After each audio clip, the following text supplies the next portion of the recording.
Magandang araw at maligayang pagdating. Ako ang inyong gabay sa mundo ng mga pangitain at karunungan. Dito sa Gabay Lakbay Diwa, hindi lang tayo nananaginip, binibigyan natin ng kahulugan ang bawat bisyon at kinabukasan ang pinto ng swerte.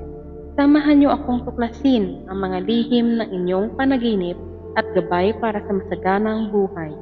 Huwag kalimutang makinig at damdamin ang mensahe ng inyong diwa.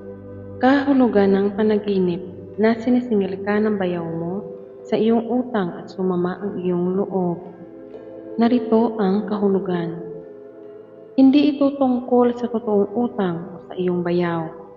Ito ay sumasalamin sa bigat ng iyong isip, pangamba, at takot na baka hindi mo matugunan ang mga inaasahan o pangako mo. Siningil ka, ibig sabihin, nararamdaman mong may mga obligasyon, pangako, o bagay na dapat mong gawin o bayaran, at ito ay nakabigat sa iyong kalooban. Bayaw ang naningil. Ang kamag-anak sa panaginip ay sumisimbolo sa iyong sariling konsensya, dangal, at takot sa opinyon ng iba. Ibig sabihin, ikaw mismo ang nagbibigay ng bigat sa sarili mo. Natatakot kang makasakit o mapahiya ang pamilya o sarili mo. Lubos kang nadismaya at nalungkot. Ipinapakita nito na tapat at mabuti ang iyong puso. Masakit sa iyo ang magkulang o makabigkas ng pangako na hindi matutupad. Ayaw mo magkulang sa kaninuman. Mensahe at kahulugan nito. Una, may kinababahala ka. May bagay ka sa buhay na iniisip mong baka hindi mo kayang tuparin at ito ang laging kumugulo sa isip mo. Ang panaginip ay paglabas lang ng iyong pangamba. Pangalawa, hindi ito masamang sinyales. Ang pagkadismaya mo ay tunay na patunay na tapat ka at may dangal. Ang mensahe nito ay huwag kang matakot at huwag mong pabigatan ang sarili. Ang panaginip na ito ay para ipaalala na kailangan mong magtiwala at kumalma.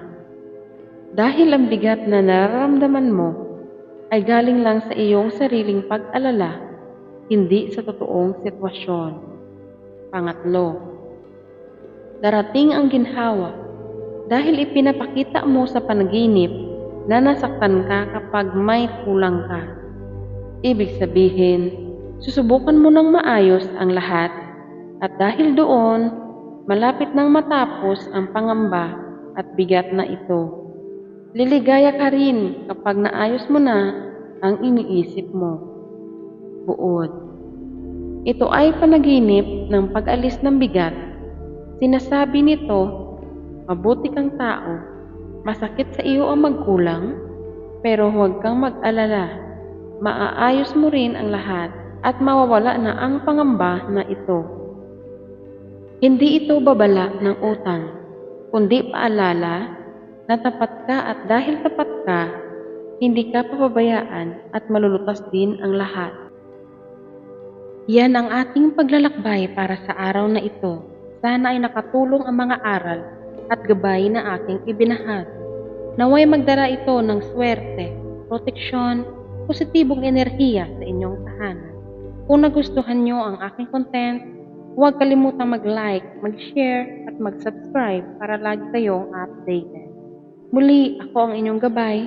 Hanggang sa muli nating paglalakbay. Ingat po tayong lahat.